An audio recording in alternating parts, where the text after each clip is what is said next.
Ang take note sa Arabic coffee, hindi mo to basta-basta maiinom eh. Ang Arabic coffee, pinaparisan ng matatamis. Yung tinatawag na dates o kaya sa salita nila ay ano, amor. Yun. Yun mga kakwes, may gandang araw. Tara samahan niyo ko. Nakikita niyo ba to? Gagawa ko ng Arabic or mas kilala sa pangalang Saudi coffee. Tara samahan niyo ko. So ayun mga kakwes, simulan na natin ha. Ito lang yung mga tools na gagamitin natin. Kettle, maliit yung kettle. Tapos powder, syempre ito yung Saudi coffee powder or Arabic coffee. Simulan na natin. So ayun, mag-a-add ako ng mainit na tubig dito. Ayan, 250 lang po. Tapos, yun, mag-a-add na tayo nito.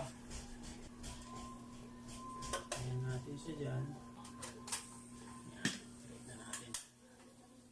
Naan lang natin yung apoy. Gagawa ko na mga 12 grams lang yung kasi yung Arabic powder ay concentrated to masyado kung makikita. Ayan. Masyadong concentrated to kaya 12 grams lang ilalagay natin. Ayan. Tapos tarik.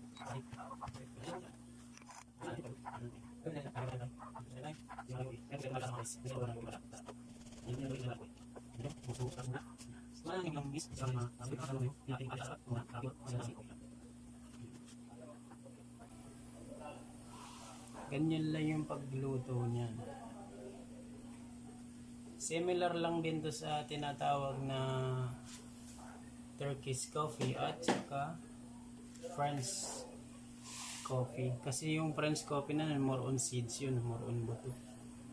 Yung French coffee. Meron ding French coffee na pinaprot lang siya, ini-steam yung granules ng French coffee. Pagkatapos ilalagay siya sa small pitcher, tapos mag-add lang ng powder, din gatas, din ini-steam. Usually ganun eh. Sabay ita-transfer sa paper cup, pagkatapos saka pa iinom. So malalaman natin mamaya kung tama na yung pagluluto natin na ito sa pamamagitan ng wow!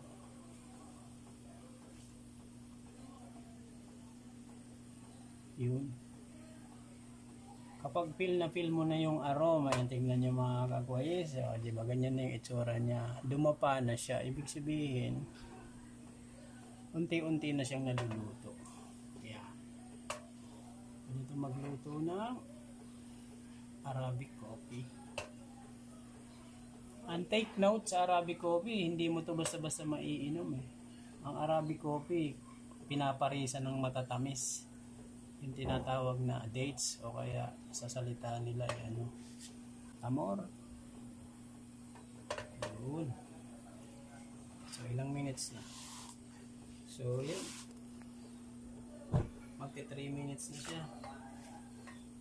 Kunin natin siya sa 5 minutes. 5 minutes yung pagluluto natin.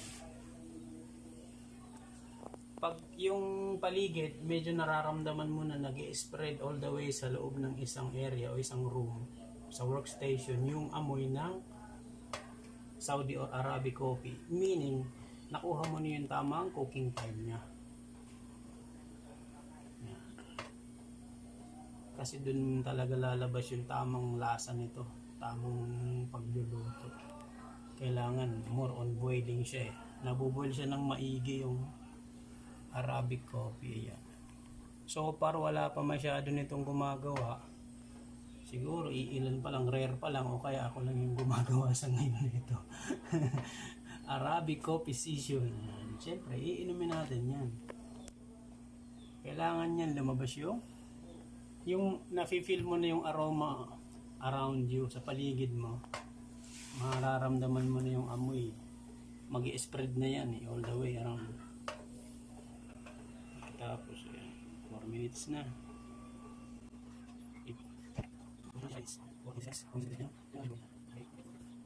Yan yung pagluto ng Arabic coffee. Yan o. Yun, malapit na o. Magiging 5 minutes na siya. Pagka 5 minutes, mag-stop na tayo. Lutuin lang natin in just 5 minutes. Okay. 7, 8, 9. Okay. Stop na tayo. Then, transfer natin agad dyan. Automatic. Dito natin siya ilalagay. Ayan, oh.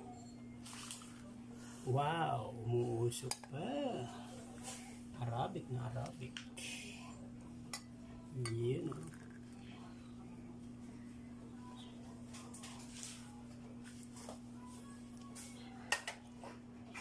Dali natin dito. Upo tayo para mas may dating.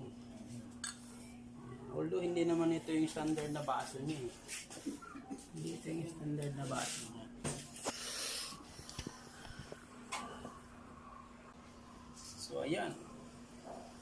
Siyempre meron ka pares yan. Hindi po pwede wala. So titikman ko na ngayon. Pati yung nagko-cover sa akin, patitikman ko rin yun. Sa kanya ito. Sa akin. Pag iinom ka ng Arabic coffee, kailangan may matamis. Either chocolate or kahit anong klaseng matatamis. Wow. Yun talaga yung pinipil ko madalas, yung aroma eh. Sasabayan mo.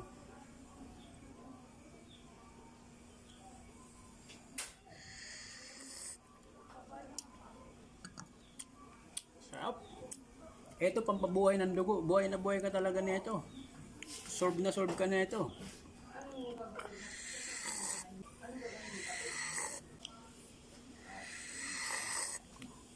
Sarap talaga. Ito talaga yung binabad na pagkaluto. Yung pag-cooking time niya, yung boiling time niya eh. Talagang tama-tama. Babad na babad. So, hanggang dun lang po yung ating video. Sana may mga natutunan kayo yung gustong mag-try nitong Arabic coffee. So, yun lang po. Enjoy tayo sa pag-iinom nito. Iinom ko na lang po kayo yung mga manunood. Thank you!